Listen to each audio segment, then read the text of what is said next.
Tout au long de l'histoire, la figure de Marie a été vénérée et aimée par des millions de personnes à travers le monde. Mais que savons-nous vraiment d'elle? Au-delà de son rôle de mère de Jésus-Christ, la tradition chrétienne nous présente Marie comme une femme d'une foi, d'une humilité et d'une obéissance exceptionnelles, choisie par Dieu pour accomplir une mission divine unique. Cependant, il existe de nombreux aspects de sa vie et de son héritage qui restent peu connus, mais tout aussi fascinants. Avant de commencer, nous tenons à préciser que cette vidéo n'a aucune intention idéologique ou affiliation religieuse particulière. Notre objectif est de partager des faits historiques et théologiques concernant la Vierge Marie, sans chercher à créer des divergences ou offenser quiconque. Ce lieu est un espace de respect et de compréhension où chacun est le bienvenu, quelles que soient ses croyances ou son absence de croyance. N'oubliez pas de mettre un like, de vous abonner à la chaîne et commençons sans plus attendre. De ses apparitions miraculeuses à son rôle dans l'histoire du salut, Marie occupe une place centrale dans le christianisme. Son nom, d'origine hébraïque, dérive de Myriam et cache une signification profonde. En hébreu, le nom Marie est associé au mot mère, suggérant un lien avec l'océan, symbole de grandeur, d'immensité et de purification. Cette association évoque des idées de renouveau et de spiritualité, reflétant ainsi l'importance de Marie dans la tradition chrétienne. Connue comme la mère de Jésus, le Fils de Dieu, son rôle dans l'histoire du salut est indéniable. Elle est vénérée pour sa pureté et sa grâce, souvent appelée la Vierge Marie, une figure de vertu et de dévotion. Sa conception virginale et son rôle de mère de Jésus en ont fait un symbole divin et de maternité spirituelle. La vie de Marie, mère de Jésus, est jalonnée de moments extraordinaires qui reflètent à la fois l'intervention divine et le contexte historique et culturel de son époque. L'un des événements les plus marquants est sans doute l'annonce de la conception de Jésus par l'ange Gabriel, tel que raconté dans l'évangile de Luc. Cet épisode, connu sous le nom d'Annonciation, se déroule lorsque Marie, une jeune vierge de Nazareth, reçoit la visite de Gabriel, qui lui apporte un message divin et surprenant. Luc décrit l'apparition de Gabriel à Marie en ces termes. « Je te salue, comblée de grâce, le Seigneur est avec toi. » Luc 1er 28. Déconcertée et troublée, Marie écoute l'annonce de l'ange, selon laquelle elle concevra un fils qu'elle devra nommer Jésus, le Fils du Très-Haut. Gabriel lui explique que l'Esprit Saint viendra sur elle et que la puissance du Très-Haut la couvrira de son ombre, aboutissant ainsi à la conception de Jésus, qui sera saint et appelé Fils de Dieu. La réponse de Marie à cette révélation est empreinte d'humilité et d'obéissance. « Je suis la servante du Seigneur, qu'il me soit fait selon ta parole. » Luc 1er 38. Cet acte de foi et de soumission de Marie est fondamental dans la théologie chrétienne, car il illustre sa totale confiance et sa coopération avec le plan divin. L'Annonciation marque le début de l'accomplissement de la promesse messianique et de l'intervention directe de Dieu dans l'histoire humaine à travers l'incarnation de son Fils. Marie est ainsi perçue comme la nouvelle Ève, dont l'obéissance contraste avec la désobéissance de la première Ève, apportant ainsi une nouvelle espérance et la rédemption à l'humanité. Concernant l'âge de Marie lors de son mariage et de l'Annonciation, le contexte historique et culturel de la Palestine du 1er siècle suggère qu'elle était très jeune, probablement entre 13 et 15 ans. C'était une pratique courante dans la société juive de l'époque, où les jeunes filles étaient souvent fiancées peu après la puberté. bien que cet âge puisse sembler surprenant de nos jours. Dans la culture de l'époque, cela était perçu comme normal et socialement accepté. La jeunesse de Marie revêt également une importance théologique. Sa pureté, symbolisée par sa virginité et sa jeunesse, est fréquemment soulignée dans les récits évangéliques et les enseignements de l'Église. De plus, son jeune âge met en lumière la profondeur de sa foi et de son courage. Accepter un rôle aussi crucial dans le plan divin, en étant consciente des risques et des malentendus possibles, révèle une maturité spirituelle qui dépasse largement son âge physique. Le contexte culturel de l'époque offre également une perspective plus large sur le rôle des femmes dans la société juive.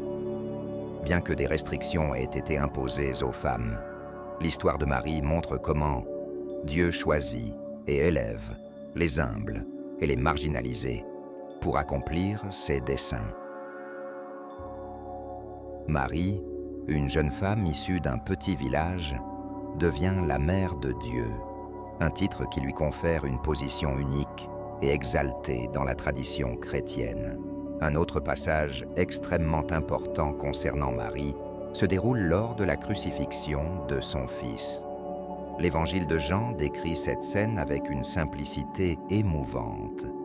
Près de la croix de Jésus se tenait sa mère, la sœur de sa mère, Marie, femme de Clopas, et Marie de Magdala. Jean 19, 25. Ce verset ne se contente pas de souligner la présence de Marie. Il met également en lumière la solidarité entre les femmes qui ont soutenu Jésus jusqu'à la fin.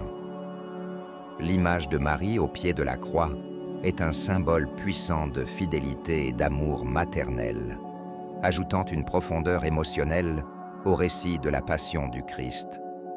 La présence de Marie témoigne de la souffrance et de la mort de son fils, participant à sa douleur de manière intime et personnelle.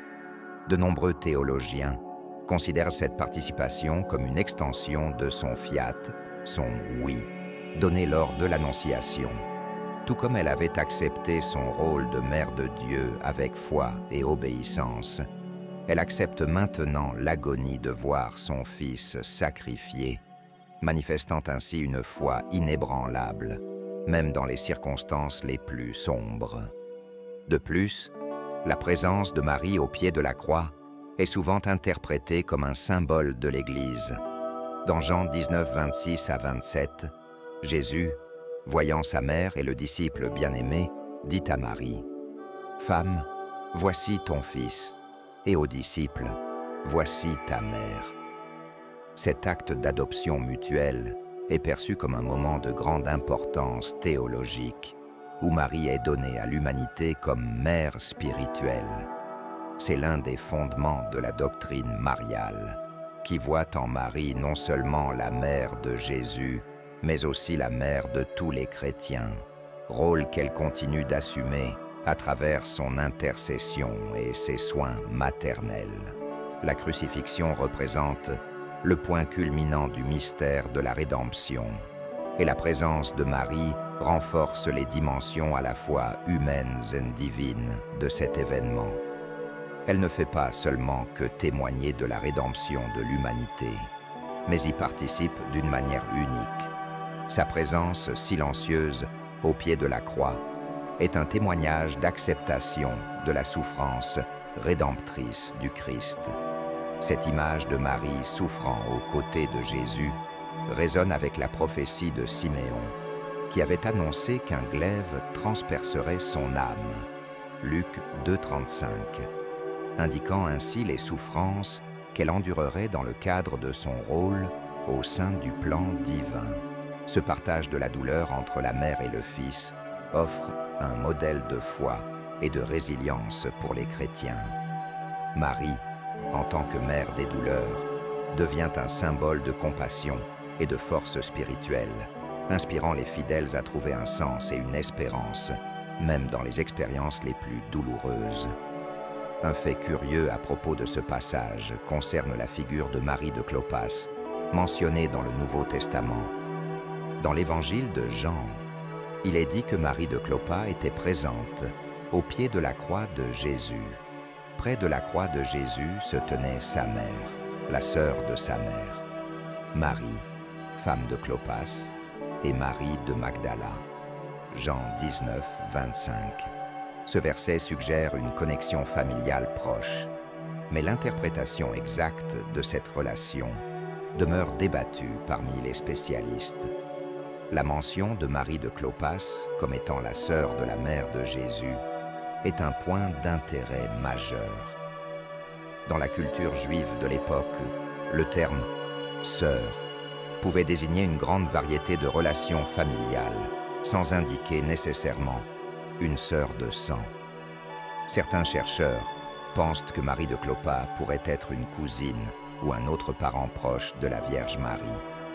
Cette interprétation est renforcée par le fait qu'il serait peu probable qu'une même famille ait deux sœurs portant le même prénom, suggérant ainsi que le terme « sœur » doit être compris de manière plus flexible.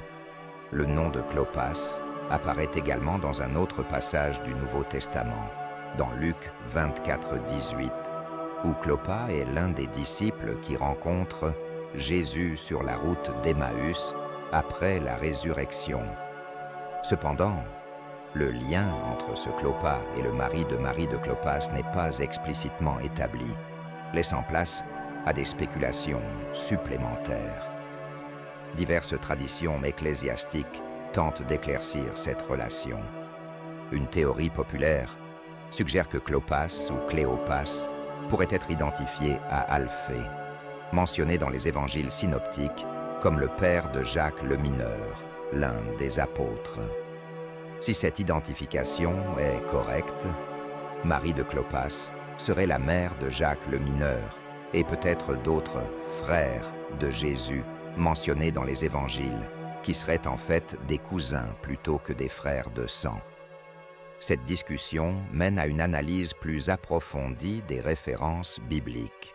Dans l'évangile de Matthieu, les frères de Jésus sont mentionnés, dont Jacques et Joseph, Matthieu 13, 55, que certains considèrent comme les fils de Marie de Clopas.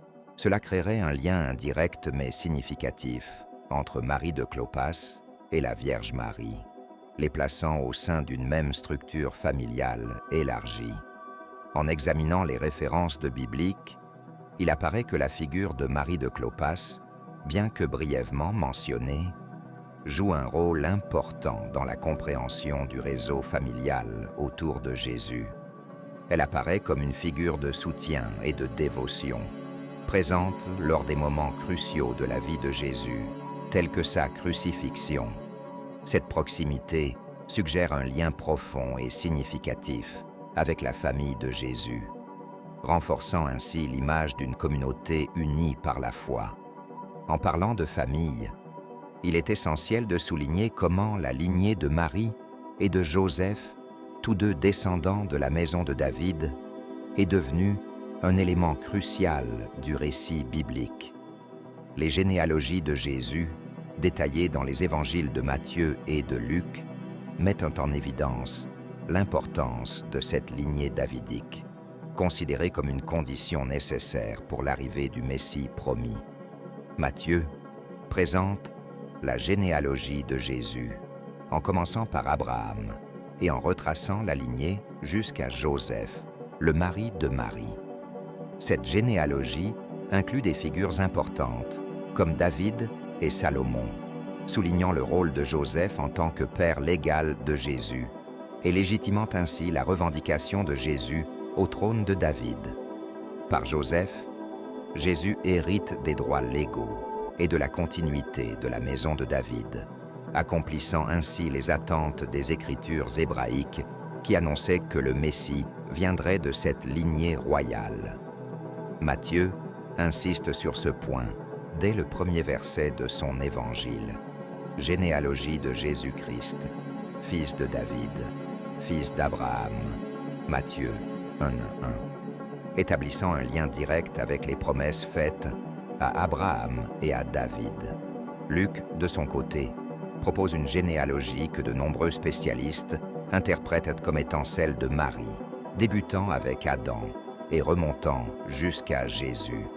Cette généalogie inclut également David, mais passe par Nathan, un autre fils de David, plutôt que par Salomon. Cela suggère que, même biologiquement, Jésus descend de la maison de David à travers Marie. Luc établit ainsi que Jésus, conçu par l'Esprit Saint, possède une lignée divine tout en maintenant une connexion légitime à la lignée davidique par Marie. La double présentation de ces généalogies souligne la légitimité messianique de Jésus de deux manières, légalement à travers Joseph et biologiquement, potentiellement à travers Marie. Cette double ascendance renforce l'idée que Jésus accomplit les prophéties de l'Ancien Testament, prédisant la venue d'un Messie issu de la lignée de David. Isaïe a prophétisé « Un rameau sortira du tronc de Jessé, un rejeton naîtra de ses racines et portera du fruit. » Isaïe 11:1, soulignant la continuité de la lignée davidique. De même, Jérémie déclara « Voici les jours viennent, dit l'Éternel, où je susciterai à David un germe juste. Il régnera en roi et prospérera. Il pratiquera la justice et l'équité dans le pays. » Jérémie 23:5. L'importance de la généalogie de Marie et de Joseph ne se limite pas à l'accomplissement des prophéties. Elle souligne aussi la souveraineté de Dieu et sa fidélité à tenir ses promesses à travers les générations. Le fait que Marie et Joseph soient tous deux issus de la lignée de David n'est pas une simple coïncidence historique, mais fait partie d'un plan divin destiné à établir Jésus comme le Messie légitime. Cette connexion royale valide non seulement l'identité messianique de Jésus, mais met également en lumière la continuité de l'alliance de Dieu avec Israël et l'humanité. Dans l'Église catholique, la vénération de Marie se manifeste à travers diverses pratiques et traditions. Les prières qui lui sont dédiées, telles que le « Je vous salue, Marie » et le rosaire, occupent une place centrale dans la vie des fidèles. Le rosaire, en particulier, est une méditation sur les mystères de la vie du Christ, reflétée à travers les yeux de Marie. La répétition des prières, accompagnée de méditation, permet aux dévots d'entrer dans un état de contemplation profonde, cherchant l'intercession de Marie pour leurs besoins et intentions. Dans la tradition orthodoxe, la vénération de Marie est tout aussi intense, bien que manifestée de manière légèrement différente. Les hymnes et chants, tels que l'Action Estin et l'hymne acatiste, honorent la Mère de Dieu à travers une poésie liturgique d'une grande beauté qui élève le cœur des fidèles. Les icônes de Marie, appelées Théotokos, porteuses de Dieu, sont vénérées et souvent présentes dans les foyers orthodoxes, servant de rappel visuel de la présence et de l'intercession maternelle de Marie. Les pratiques dévotionnelles envers Marie ne se limitent pas aux prières et aux chants. Elles incluent également des pèlerinages vers des sanctuaires mariales, où des apparitions de Marie ont été rapportées. Des lieux tels que Fatima, Lourdes et Guadalupe attirent chaque année des millions de pèlerins en quête de guérison, de réconfort et d'inspiration spirituelle. Lors de ces pèlerinages, les fidèles participent à des processions, allument des bougies et offrent des fleurs, exprimant leur amour et leur gratitude envers la Vierge Marie. Elle est perçue comme une puissante intercesseuse, capable de présenter nos prières à Dieu avec une attention particulière. Cette croyance repose sur sa proximité unique avec Jésus, non seulement en tant que mère, mais aussi en tant que disciple fidèle, qui a compris et participé de manière exceptionnelle au mystère du salut. À travers les siècles, les récits de miracles attribués à l'intercession de Marie ont renforcé la foi des croyants et perpétué leur dévotion, Qu'il s'agisse de guérison physique ou spirituelle, ou d'intervention en période de crise, Marie est invoquée comme une mère bienveillante, répondant avec compassion aux besoins de ses enfants. Dans la théologie chrétienne, Marie occupe des rôles significatifs qui dépassent sa figure historique de mère de Jésus. Deux de ces rôles sont souvent mis en avant, Marie comme nouvelle Ève et comme arche de la nouvelle alliance. La comparaison entre Marie et Ève remonte au 1er siècle du christianisme et repose sur des parallèles typologiques entre ces deux femmes. Ève, telle que racontée dans le livre de la Genèse, est décrite comme la mère de l'humanité qui, par sa désobéissance à Dieu, a conduit à la chute de l'humanité dans le péché. En revanche, Marie est considérée comme la nouvelle Ève, jouant un rôle crucial dans la rédemption de l'humanité grâce à son obéissance et à sa coopération avec le plan de salut divin. Tout comme Ève est perçue comme la mère de l'humanité déchue, Marie est vue comme la mère de l'humanité rachetée à travers son Fils, Jésus-Christ. Sa réponse de foi et de soumission à l'annonce de l'ange Gabriel est interprétée comme une inversion du péché d'Ève, rétablissant ainsi la confiance et la communion entre Dieu et l'humanité. De plus, Marie est souvent comparée à l'arche de l'Ancienne Alliance, un objet sacré de l'Ancien Testament qui contenait les tables de la loi, la manne et la verge d'Aaron. Tout comme l'arche était considérée comme le lieu de la présence de Dieu parmi le peuple d'Israël, Marie est vue comme le réceptacle qui a porté en son sein le Dieu incarné. Ces comparaisons typologiques mettent en lumière le rôle central de Marie dans l'histoire du salut et son importance en tant que modèle de foi et d'obéissance pour les chrétiens. Elle est perçue comme une figure exemplaire de vertu et d'humilité, dont la vie et l'exemple inspirent les fidèles à se rapprocher de Dieu et à suivre les chemins de la justice et de la grâce. Les apparitions miraculeuses de Marie au cours de l'histoire chrétienne ont été une source profonde d'inspiration et de dévotion pour des millions de personnes à travers le monde. 3 des apparitions les plus célèbres ont eu lieu à Fatima, à Lourdes et à Guadeloupe, chacune portant des messages d'espoir, de paix et de conversion, ayant un impact significatif sur la foi des croyants. À Fatima, au Portugal, en 1917, 3 jeunes bergers, Lucia, Jacinta et Francisco, ont été témoins de plusieurs apparitions de la Vierge Marie. Marie leur apparut vêtue de blanc, un chapelet à la main, et leur demanda de prier pour la conversion des pécheurs et pour la paix dans le monde. Les apparitions de Fatima ont culminé avec ce qui est connu sous le nom de miracle du soleil, observé par des milliers de personnes le 13 octobre 1917, lorsque le soleil sembla danser dans le ciel. Cet événement a non seulement renforcé la foi de nombreux témoins, mais a aussi souligné l'urgence du message de Marie concernant la prière, la pénitence et la consécration à son cœur immaculé. Fatima est devenue un lieu de pèlerinage majeur, attirant des millions de visiteurs désireux de se connecter au message de paix et de repentance véhiculé par la Vierge.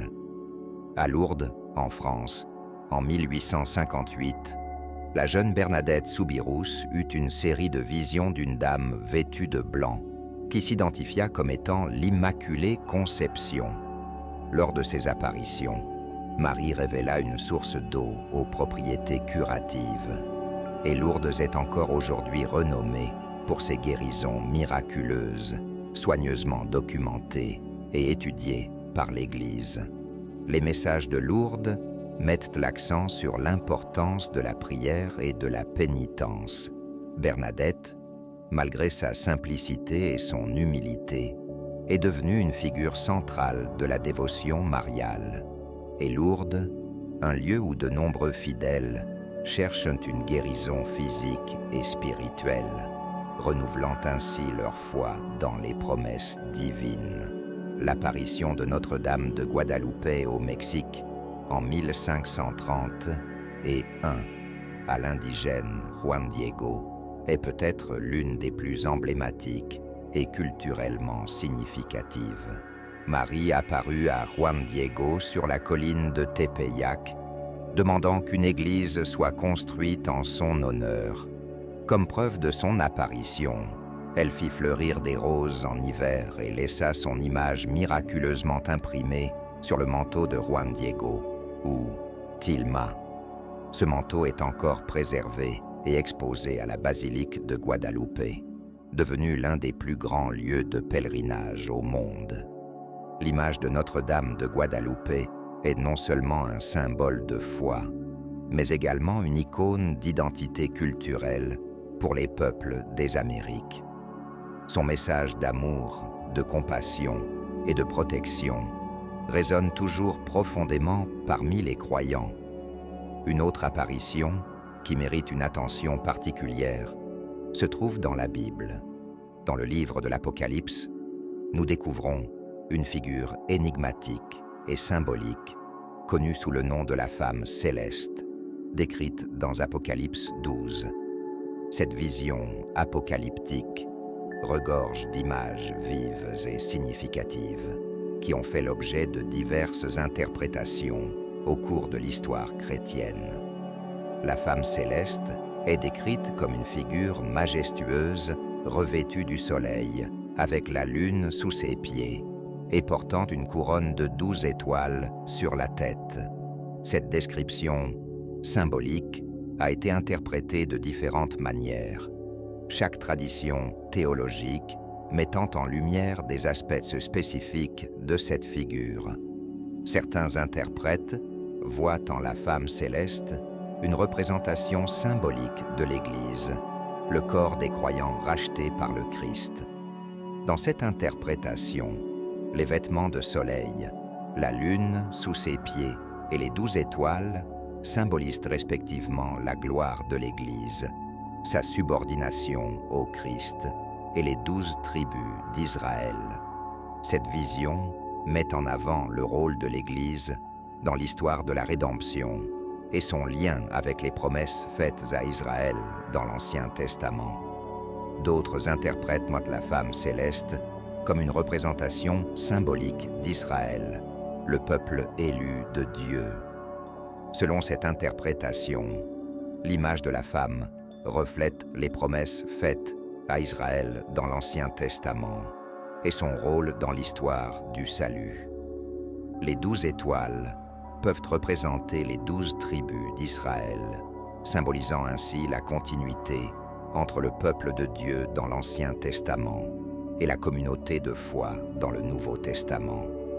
Une troisième interprétation met en avant Marie comme figure individuelle de la femme céleste, en particulier dans la tradition catholique. Marie y est vue comme la mère de Jésus et, par conséquent, une figure centrale dans l'histoire de la rédemption. Dans cette optique, la description de la femme céleste évoque des images associées à Marie dans d'autres contextes, tels que sa pureté, sa relation avec le Christ et son rôle de protectrice des fidèles. Peu importe l'interprétation spécifique, cette vision de la femme céleste représente la fidélité de Dieu envers son peuple et la protection divine face aux luttes spirituelles. Bien que la Bible ne nous fournisse pas de détails précis, la mort et l'Assomption de Marie sont des sujets d'une grande importance pour la plupart des religions chrétiennes, en particulier dans les traditions catholiques et orthodoxes. La dormition de Marie, aussi appelée dormition de la Vierge, fait référence à la mort physique de Marie, tandis que l'Assomption désigne son élévation au ciel, en corps et en âme, après sa mort. Ces événements sont étroitement liés dans la tradition chrétienne, reflétant la croyance en l'unicité et la sainteté de Marie en tant que mère de Jésus, La doctrine de l'Assomption affirme qu'après sa mort, Marie fut emportée au ciel par Dieu, en corps et en âme, sans subir la corruption du corps, comme c'est le cas pour les mortels. Bien que cette doctrine ne soit pas mentionnée explicitement dans les Écritures, elle repose sur la tradition apostolique et des écrits apocryphes comme le Transitus Maria.